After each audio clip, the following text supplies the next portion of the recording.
저는 사춘기 때 죽음에 대한 생각을 하면서 이런 생각을 했던 기억이 있어요.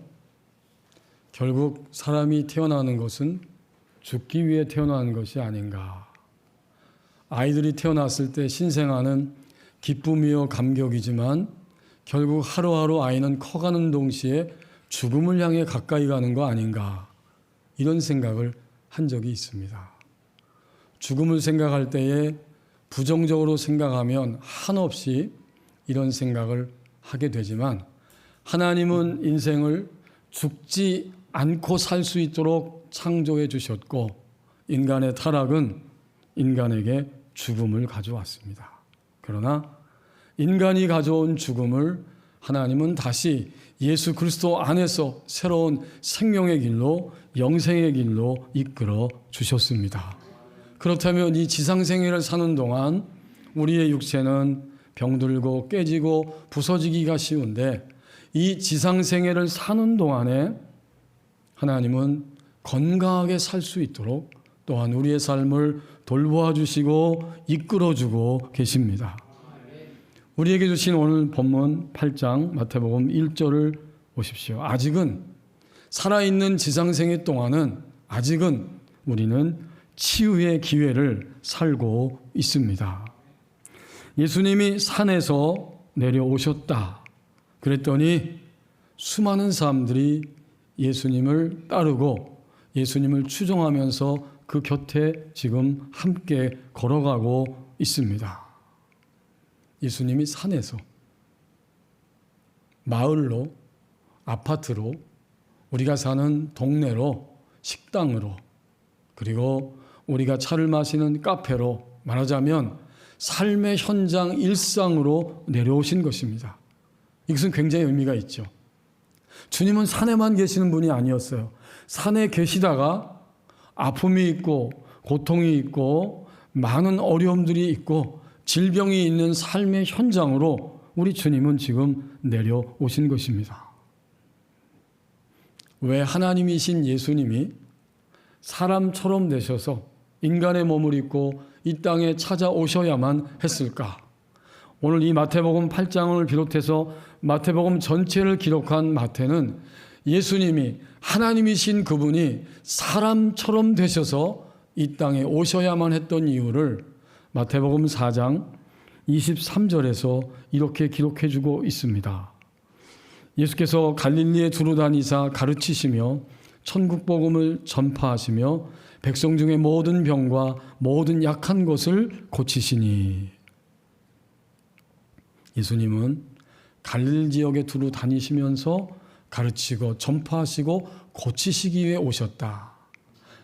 주님이 우리의 일상에 찾아오신 것을 마태는 9장 35절 앞부분에서는 다시 한번 이렇게 반복적으로 증언합니다. 마태복음 9장 35절 앞부분에 모든 도시와 마을에 두루 다니사. 사람들의 일상 그 안으로 깊숙이 주님은 들어오셔서 하나님의 나라 그것을 가르쳐 주시고 그 다음엔 하나님의 나라를 전파하셨어요. 하나님의 왕으로서의 실제적 통치를 전파하시고 그리고 모든 병자들을 고쳐주셨습니다. 치유하시기 위해 주님은 이 땅에 오신 것입니다. 그러면 오늘 1절에 예수님이 산에서 내려오셨다고 그랬는데 산에서 내려오시기 전에는 뭘 하고 계셨을까? 뭘 하셨을까요? 우리 주님이 산에서 내려오시기 전 앞에 마태복음 5장부터 7장에 보면 산 위에서 주님은 우리가 익히 들어서 알고 있는 팔복의 말씀을 비롯해서 인간이 진정으로 치유되고 건강해지는 하나님의 사랑의 길이 무엇인지 아느냐? 그것을 마태복음 5장에서 산에 올라가시는 장면을 통해서 시작하시고 7장 마지막 부분까지 산 위에서 하나님 나라의 복음을 가르쳐 주신 것입니다. 그리고 오늘 본문 8장 1절은 산에서 내려오시는 예수님을 보여주고 있어요. 이제는 산에서 베풀어 주신 보배로운 교훈, 산상보훈일 뿐만 아니라 그 하나님의 나라가 현재적으로 우리가 살고 있는 식당과 집과 카페와 전철과 공부하는 장소와 모든 삶의 일상에 하나님의 나라가 현존하고 있다는 사실을 보여주시려고 산에서 내려오신 것입니다. 그러므로 우리는 오늘 이 땅에 사는 동안에 우리가 살아가는 모든 일상은 이제 시야를 돌려서 믿고 바라보고 생각해야 됩니다. 아, 내가 태어났고 죽을 것이지만 육체적 생명과 함께 전인적으로 살아있는 동안은 우리 주님이 치유의 기회를 우리에게 주시고 아직은 나는 치유의 기회를 살고 있습니다. 우리 가정에는 거의 다 필수적으로 비상약이 있을 것이고 또 어떠하든지 아프지 않기 위해서 각종 영양제, 비타민들을 가지고 있을 것입니다. 그것을 통해서 건강을 유지해야죠. 하지만 병이 더 심각해지고 아주 중한 병이 찾아오면 병이 커지면 당연히 병원을 찾아가야 합니다. 이건 필수적이에요. 왜요? 하나님은 사람을 통해서 의술을 통해서 약을 통해서 사람들을 고치시기 때문입니다. 이것은 하나님의 방법이고 선물이고 축복이에요. 인간의 약을 의술을 통해서도 고쳐주시죠. 거기로 가야 돼요. 그러나 동시에 오늘 본문이 우리에게 증거하고 있는 것은 그것과 더불어서 예수님은 산에서 내려오셨기 때문에, 즉 우리의 일상에 24시간 현재적으로 항상 함께 계시기 때문에 아직 우리는 살아있는 동안에 치유받아야 하고 치유의 기회를 살고 있는 것입니다. 우리 코에 호흡이 있는 한 우리는 항상 나는 예수님 때문에 예수님 안에서 치유받을 수 있다. 이러한 믿음을 가지고 사는 것이 신자의 삶입니다. 우리 인사말 가운데 안녕이라는 말이 있죠. 안녕. 그게 영어로 보면 웰빙이라는 말이에요.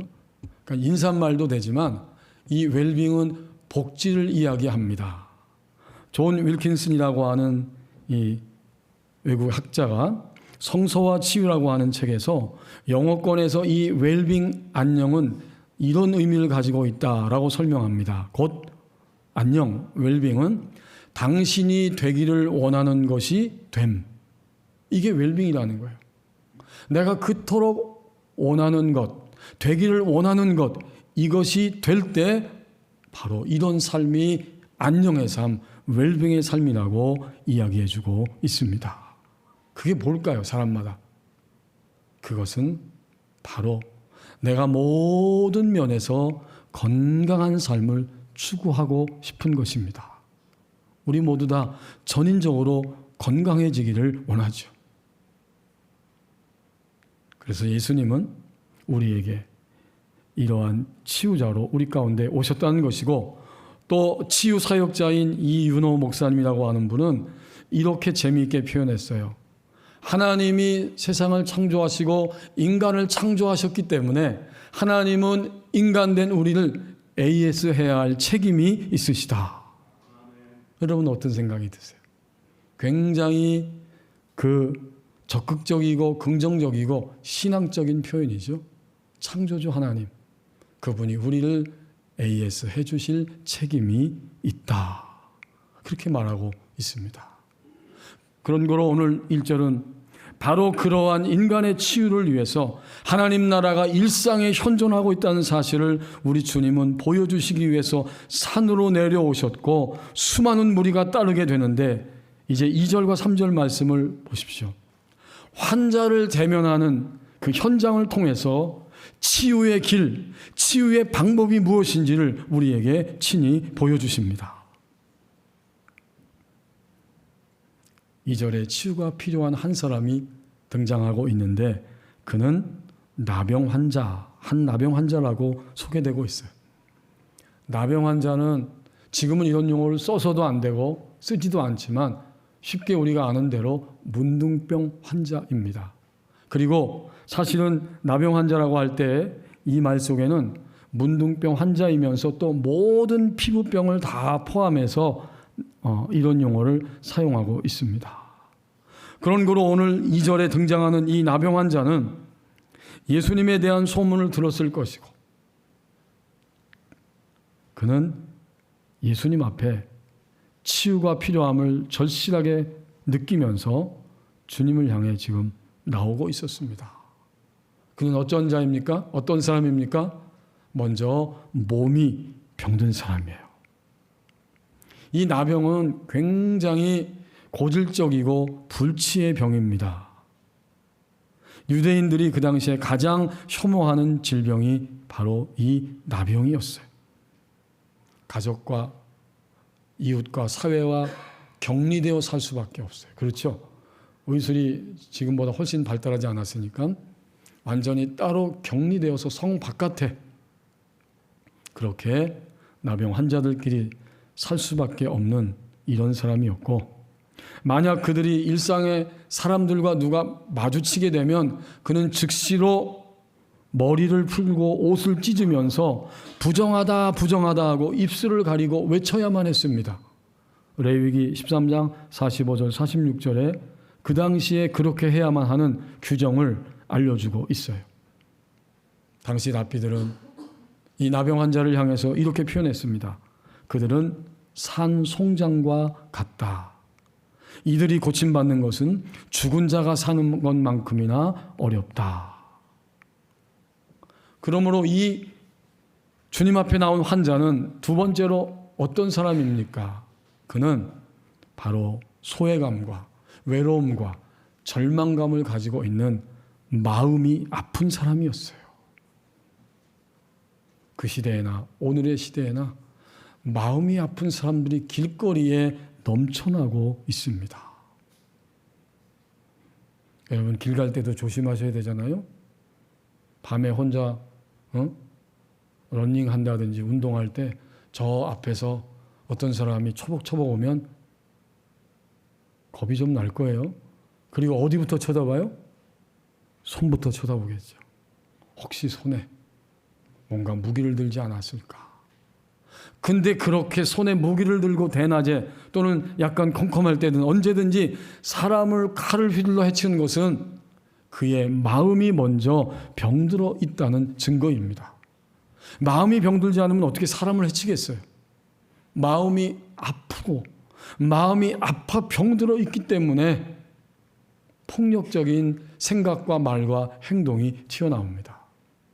그러니 오늘 이 한 사람의 나병 환자는 마음이 병들었다는 사실을 우리는 분명히 깨닫게 됩니다. 세 번째로 이 사람은 어떤 병자였냐면 하나님 앞에 죄인이라고 하는 문제를 가지고 사는 영적인 질병을 가지고 있었습니다. 하나님과의 관계성을 온전히 할 수 없고 관계성이 깨어진 상태로 영적인 질병을 가진 사람입니다. 그 이유가 뭐냐면 이 당시에는 유대인들은 성서시대 하나님 백성들은 인간에게 있는 병과 고난은 모두가 다 죄의 결과라고 생각했어요. 여러분이 아시죠? 요한복음 9장에 보면 소경을 보면서 질문을 했습니다. 예수님께 저 사람이 누구의 죄 때문에 저렇게 나면서부터 소경이 됐습니까? 그래요. 병과 고난은 모두가 다 하나님 앞에 죄의 결과라고 생각한 거예요. 누구의 죄? 부모의 죄 아니면 본인 자신의 죄입니다. 그렇다면 이 나병 환자는 몸이 아프고 병들고 눈에 띄게 더 깊은 곳에는 마음이 아픈 사람이고 더 나아가서 그는 죄인이라는 낙인을 가지고 살아가는 영적인 질병을 가진 그야말로 이 나병 환자는 전인적인 치유가 필요한 사람임을 알 수가 있습니다. 모든 면에서 치료가 필요한 사람이었어요. 이 사람이 주님께 나오는 것을 통해서 예수님은 2절 3절 말씀을 가지고 행동하시면서 환자와 대면함으로 환자를 고치시는 치유의 역사를 보여주심으로 오늘을 살아가는 우리 그리스도인들이 어떻게 하면 우리도 치유할 수 있는지 방법을 지금 보여주고 있는 거예요. 먼저 이 사람은 2절에서 이렇게 나와 엎드려 절하면서 주여 원하시면 저를 깨끗하게 하실 수 있나이다. 이것은 뭐죠? 간구하는 기도예요. 우리가 주님 앞에 치유받을 수 있는 길, 그것은 간구 기도입니다. 앞에서 말씀드린 것처럼 이 문둥 나병 환자가 예수님 곁에 그리고 수많은 무리들이 있는데 나온 것은 죽을 각오를 하고 나오는 거예요. 주님에 대한 소문을 아무래도 들었을 거예요. 그래서 격리되어 있다가 나도 저분 앞에 가면 고침받을 수 있고 가야만 나는 고침받을 수 있다. 하지만 내가 공적인 자리에 사람들 앞에 나가는 것은 돌에 맞아 죽을 수밖에 없는 일이다. 마주침 자체가 부정한 일이고 돌을 들어서 죽임을 당할 수 있는 그런 일이에요. 이런 모든 것들을 무릅쓰고 절박한 심정으로 주님 앞에 나가 간구하고 있습니다. 이 사람의 간구 기도가 합당해요. 오늘 우리도 이 합당한 간구 기도를 드려야 됩니다. 뭐라고 예수님을 부르고 있어요? 주여 원하시면이라고 말하고 있어요. 주여라는 말은 우리가 아는 것처럼 나의 주권자이신 주님을 의미합니다. 마태는 이 복음서를 기록할 때에 나병 환자가 부른 이 주여의 단어를 똑같이 사용했는데 어느 때 예수님의 12제자들이 예수님을 향하여 믿음을 고백하며 부를 때의 그 단어이고 일반 사람들도 이분이야말로 우리를 위하여 구원자로 오신 메시아 주님이시다라고 부를 때에 이 단어를 똑같이 사용했어요. 놀랍게도 나병 환자는 자신의 질병을 가지고 있으면서 예수라고 하는 분의 소문을 듣고 이분이야말로 진정으로 구원자, 우리에게 약속된 메시아 주님이시다. 이것을 믿고 확신하면서 그렇기 때문에 나는 절박감을 가지고 어떠하든지 나의 인생은 저분 앞에 가야만 한다.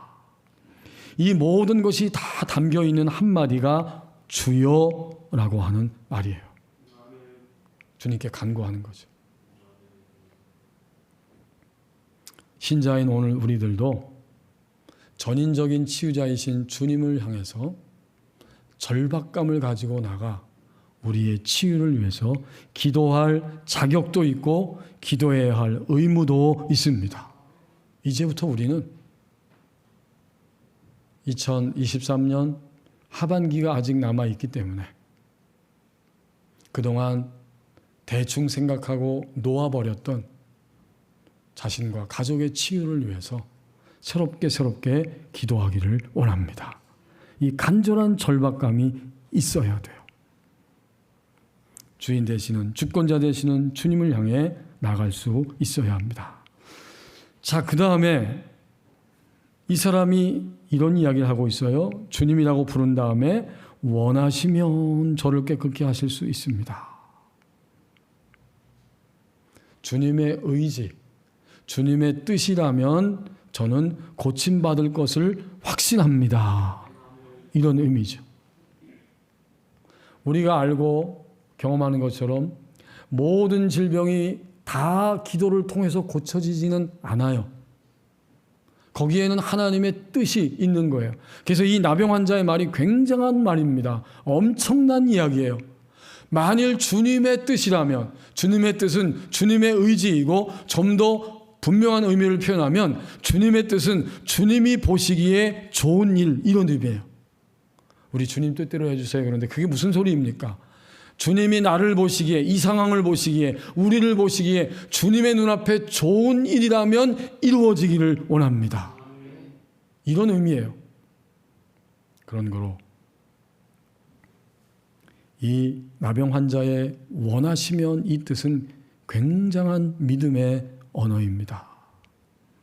주님의 뜻, 주님 보시기에 좋은 일이라면 나는 오늘 내가 치유받을 것을 분명히 확신합니다. 이 담대한 확신이에요.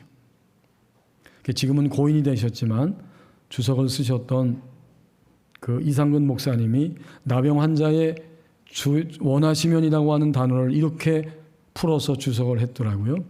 그는 주님의 뜻은 의심하고 능력은 확신했다. 이 건강한 기도라는 거죠. 내 기도가 주님 보시기에 좋은 것이라면 나의 인생에 있어서도 내가 이해가 안 될지라도 좋은 것이기 때문에 주님의 원하심이라고 하면, 주님의 의지와 뜻이라고 하면 그것은 나에게도 좋으니까 그대로 이루어지기를 원합니다. 주님의 뜻일지 아닐지는 의심하였지만 주님의 뜻이라면 100% 주님의 능력으로 나는 치유될 것을 확신했다. 이런 뜻이에요. 그래서 만일 치유가 되지 않을지라도 그 기도의 불성취 때문에 그는 시험에 들지 아니하고 이루어지지 않아도 그것을 주님의 뜻으로 돌릴 수가 있었습니다. 하지만 오늘 우리는 이 본문을 대하면서 주님은 항상 우리를 좋은 것으로 채워주시는 분이고 우리가 건강하기를 원하시는 분이기 때문에 우리는 믿음으로 간구의 기도를 주님 앞에 드릴 수 있고 드려야 합니다. 그러니까 2절에서 나병 환자와 대면하면서 우리 그리스도인들의 신자의 치유받는 길은 절박한 마음으로 주 대신 주님의 주권을 믿고 의지하면서 치유를 위해 간구 기도를 드리는 겁니다. 두 번째 3절 말씀 상반절에 보면 이 치유의 길은 바로 사랑의 마음입니다. 우리 자신을 위해서 기도할 때도 그렇고 특별히 나 외의 가족과 누군가를 위해서 기도할 때 우리는 진정으로 그를 국률이 여기는 뜨거운 사랑의 마음으로 기도를 드릴 수 있어야 합니다. 그것이 예수님의 모습을 통해서 3절 상반절에서 계속 나타나고 있어요. 어떻게 했어요? 예수께서 그렇게 무릎을 꿇고 말하는 나병 환자를 향해서 손을 내밀었다. 그냥 주님은 말씀만 해도 충분하죠. 성경에 보면 말씀으로 고쳤어요. 몸동작이 없어도 돼요. 말씀으로 그냥 한마디 하시면 고쳐져요. 그러나 그의 마음속에 절망과 소외됨과 외로움을 바라보시면서 손을 쓱 내미시는 이 장면, 이 동작, 이 동사, 이건 주님의 사랑이에요. 그리고 주님의 사랑은 또 어떻게 나타납니까? 그에게 손을 대신 거예요. 나병 환자들은 사람들이 무서워하고 불결하고 추악하기 때문에 가까이 가지도 않고 손을 댈 생각은 꿈에도 할 수도 없어요. 그러나 주님은 그의 외로움과 그의 마음의 아픈 병까지도 보시기 때문에 손을 내미실 뿐만 아니라 손을 그의 나병이 철철 흘러 넘치고 있는 그의 몸에 주님은 손을 직접 대셨어요. 이건 정말 사랑입니다. 이 사랑의 마음이 담겨져 있을 때 하나님의 치유의 역사가 일어납니다. 레위기 13장 46절 같은 말씀에 찾아보면 이 접촉하는 것은 당연히 부정한 거예요. 나병 환자에게. 그런데 주님은 율법의 본질인 사랑을 완성하고 계십니다. 사랑의 법이 의식의 법을 능가하고 있습니다. 오늘 우리가 누군가를 사랑한다면 누군가 아픈 것 때문에 울고 있지만 말고 우리는 사랑을 가지고 그를 위하여 주님 앞에 간구하며 기도를 드리는 겁니다. 우리의 중심이 뜨거운 사랑일 때 주님은 더 효율적으로 우리의 사랑의 마음을 보시고 치유의 역사를 일으켜 주십니다. 이제 3절에 보면 또 하나의 치유의 원리를 우리에게 잘 가르쳐 주시죠. 그것이 뭘까요? 손을 대시고 내밀어서 손 대신 다음 내가 원하노니, 아까 말씀드린 대로 나의 뜻이고 나의 보기에 흡족한 것이고 나의 보기에 너에게 있어서 가장 좋은 것이기 때문에 내가 원하노니 깨끗함을 받으라 하시니 즉시 그의 나병이 깨끗하여 진지라. 주님은 여기서 명령하셨어요. 깨끗함을 받으라.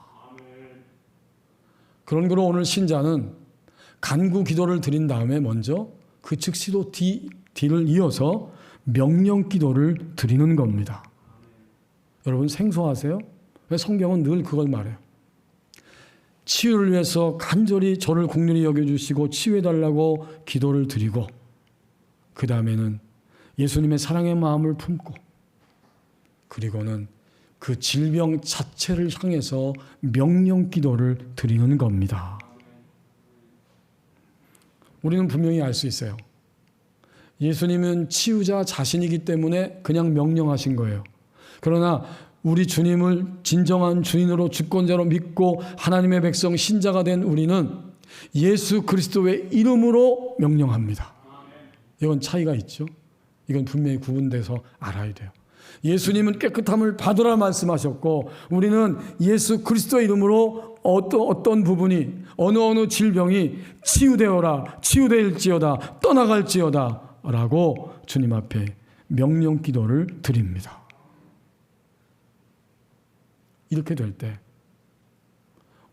적어도 오늘 본문에서 우리에게 알려주시는 이 치유의 기도의 원리가 바로 이런 것입니다. 명령 기도. 예수 그리스도의 이름으로 두통은 치유되어질지어다. 예수 그리스도의 이름으로 허리의 관절은 제자리로 돌아올지어다. 그 질병 자체를 향해서 예수님의 권세와 능력을 의지하고 예수 이름으로 명령하는 겁니다. 이것이 치유의 길인 것을 이 나병 환자를 통해서 주님은 오늘 우리에게 보여주고 계십니다. 오래전에 제가 부목사로 섬길 때에 서울 장안동에서 그 교회는 연말이 되면 송구영신 예배 드리고 담임 목사님하고 저희 부교역자들이 다 마친 다음 안수기도를 하는 그런 시간을 매년마다 가졌어요. 그럼 담임 목사님 중간에 계시고 저희 부교역자들 옆에 있고 그럼 성도님들이 줄을 쫙 서서 원하는 분들은 송구영신 예배 다 마치고 그리고 기도를 함께 드리고 기도를 받고 가요. 안수기도를. 그래서 어느 해인가 그때도 그렇게 기도를 드리고 다 이제 집으로 돌아갔죠. 그리고 나중에 어떤 소식이 들려지는데 어떤 여집사님이 결혼하고 자녀가 없어서 늘 고통스러웠는데 송구영신 예배 받고 드리고 그리고 제게 안수를 받았는데 하나님이 그때 그의 불임을 치유해 주셨습니다. 임신이 된 거예요. 너무 감격스러워서 그 소식을 저희 아내에게 알려주었던 기억이 있습니다. 간구기도, 사랑의 마음, 그리고 질병 자체를 대상으로 하고 예수 그리스도의 이름으로 행하는 명령기도, 이것이 오늘도 우리를 치유해 주시는 주님의 방법이요 주님의 길입니다. 이제 마지막 4절 말씀을 보십시다. 치유의 마침표, 치유의 완성, 치유하심의 결론은 무엇인가? 그것은 항상 말씀을 따르는 자가 되는 것입니다. 이제 그가 치유받았어요. 예수님이 그 나병 환자를 향해서 말씀하십니다. 삼가 아무에게도 이르지 말고 다만 가서 제사장에게 내 몸을 보이고 모세가 명한 예물을 드려 그들에게 입증하라 하시니라. 여기 제사장에게 몸 보이고 예물을 바쳐라. 이것은 레위기에 나오는 말씀이죠. 거기 기역에 보면 기역자 있고 밑에 어디예요? 기역에 보면 레위기 14장 2절 이하의 말씀에 제사장에게 몸을 보여야 된다. 그 말이 나오죠. 그러니까 이 시대에 구약 시대에는 제사장이 나병 환자가 다 치유되었는지 되지 않았는지 그것을 판정하는 사람이에요. 판단해야 돼요. 치유되었으면 증거로 삼고 다시 일상으로 집으로 돌아와 복귀하고 그리고 감사하여서 주님께 양과 제물을 드려서 제사를 드리게 됩니다. 그 치유가 완성되는 거예요. 그게. 그렇다면 오늘 이 4절의 말씀은 진정으로 치유받은 사람의 마침표, 치유의 완성 결론이 무엇인지를 분명히 깨닫게 하죠. 내가 주의 말씀을 따라서 나의 인생을 살아가는 것입니다. 이제 나는 치유받았기 때문에 나의 감정과 환경과 어떤 일들이 아니고 그 모든 것들 위해서 살아가지만, 그 앞에서 살아가지만, 나는 여기서 주님의 말씀을 알고 추구하고 그 말씀대로 살아갑니다. 주의 말씀대로 살면 전인적으로 건강해집니다. 그래서 내가 치유받았다면 나는 이전보다 더욱 나의 삶 속에서 주님의 말씀을 따라서 나의 삶을 매일매일 걸어가기 시작합니다.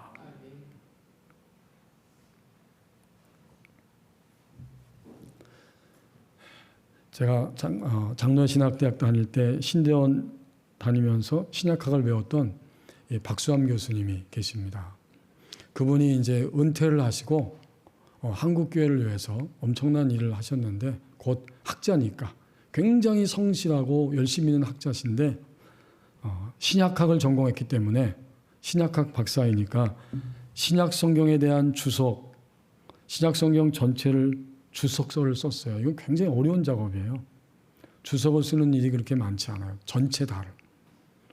그래서 마태복음부터 연구하고 계속 연구하면서 주석을 막 쓰는데, 그때 이 교수님이 안경을 쓰고 계셨는데, 어느 날 안경을 쓰고 계속 이렇게 주석 작업을 신학생들을 위해서, 목회를 위해서 열심히 하고 있는데 눈이 점점 잘 보이더래요. 안경을 썼는데도 너무 잘 보이더래요. 이상하게. 그래서 안경을 벗어놓고 다시 작업을 하는데 눈이 밝아져서 전혀 글씨를 보는데 불편함이 없게 됩니다. 그때 이 교수님은 이렇게 그 책을 쓰고 난 다음 그런 고백, 간증을 거기에 실으셨더라고요. 아, 내가 이 주석서를 쓰는 것을 하나님이 기뻐하시는구나. 그래서 내 눈이 어두워 있는데 이 눈을 안경을 쓰지 않을 만큼 이렇게 이 책을 쓰는 동안 나를 치유해 주셨습니다. 굉장한 고백이죠. 감사한 고백이죠. 그리고 은퇴 후에 시간이 한참 지났어요. 사모님은 하늘나라에 가셨고 이제 홀로 남겨서 살고 계시는데, 바로 작년쯤에 또 하나의 책을 쓰셨어요. 그것은 주석서를 쓰고 난 다음에 이제는 본문이 무엇을 이야기하고 있는지를 우리 신학생들에게 또 목회자들에게 더 잘 알려줘야겠다 해서 신약성경 전체를 놓고 본문이 무엇을 이야기하는지 본문 맥락을 잘 알 수 있도록 또 하나의 그 신약 설교 단상이라고 하는 책을 썼습니다. 이렇게 두꺼워요. 한 권으로 썼는데, 근데 그분이 그 뒤에도 역시 고백을 하나, 간증을 써놓으셨더라고요. 어느 날 다시 작업하기 위해서 컴퓨터 앞에 앉아가지고 책을 쓰려고 하는데 컴퓨터의 오작동으로 인해서 그동안 써놨던 250페이지 전부가 다 사라져버렸다. 이렇게 고백하고 있더라고요. 그 사실을 발견했을 때 그 허망함을 이루 말할 수 없었다. 알 수 없는 컴퓨터의 오작동으로 그동안 정말 낑낑거리면서 250페이지나 되는 분량을 써놨는데 다 사라져버린 거예요. 얼마나 허탈하고 허망해요. 그때 교수님은 이런 고백을 하고 있습니다. 그러나 보다 더 잘 쓰라는 주님의 명령이라 생각하고 꼭 써야 할 책이기에 용기를 내어서 전에 썼던 것을 상기해내며 처음부터 다시 쓰게 되었다. 이 고백이 귀하죠. 마음이 허망하고 상처가 되고 원망이 될 수도 있어요. 내가 이 일을 하는데 어떻게 이런 일이 일어날 수 있는가. 그러나 그때 그는 주님의 뜻을 깨달은 거예요. 더 잘 써라. 그리고 이것은 꼭 써야 할 책이다. 그리고는 마음을 확 다시 돌리게 되었고 마침내 1341페이지나 되는 그 책을 탈고하고 작년인가 그 책을 출판하게 되었습니다. 저는 이 교수님의 두 가지 사건을 보면서 이 학자이면서도 신실한 주님의 사람인 이 교수님은 육체가 치유되는 경험이 있고 그의 마음의 절망과 허망함이 치유되는, 그래서 더욱 주님의 말씀을 따라가는 건강한 그리스도인이 되셨구나. 그 사실을 깨닫게 됩니다. 제가 지난 주간에 돌아오는 주일에는 어떤 말씀을 설교해야 될까 기도하고 있을 때 주님이 제 마음에 이 마태복음 8장 이 본문을 떠올려 주셨어요. 그래서 그 본문을 이렇게 확인하려고 하는 순간 여전히 우리 법원이 교회에 치유되지 않은 성도들도 있고 또 우리 가족이나 주변 사람들도 치유되지 않았는데 참 치유는 어려운 건데 이 말씀을 주셨구나라는 생각이 살짝 스쳐가더라고요. 마음에 살짝. 여러분, 우리가 주님의 뜻을 깨닫고 따르려고 할 때 항상 육신은 이렇게 저항하려고 해요. 살짝 저항이 온 거죠. 그때 주님이 제 마음에 이런 생각을 주셨습니다. 아니다, 종아. 내가 치유되고 너의 아내가 치유되고 자녀들이 치유된 적이 있지 않느냐? 성도들이 치유를 받지 않았느냐? 나를 만나는 것 자체가 치유자니 나는 치유자로 너희 가운데 있단다. 일생 동안 전인 치유를 받으며 사는 것이 신자의 일생이란다. 이 생각을 제 마음에 싹 부어주셔서 제가 바로 주님께 기도드렸어요. 주님, 제가 치유받고 싶습니다. 저를 치유해 주십시오. 전인적으로 건강한 그리스도인 되게 하시고 전인적으로 건강한 목사 되기를 원합니다. 오늘부터 다시 우리는 치유를 위한 기도를 시작할 수 있어야 됩니다. 왜요? 예수님은 지금도 항상 현재 시제로 치유자로 계시는 예수님이시기 때문입니다. 기도하겠습니다. 우리 합심해서 1분 동안만 다시 오늘부터 주님께 치유의 기도를 드리겠습니다.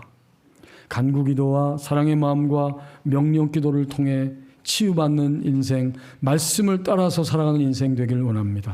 함께 기도합니다.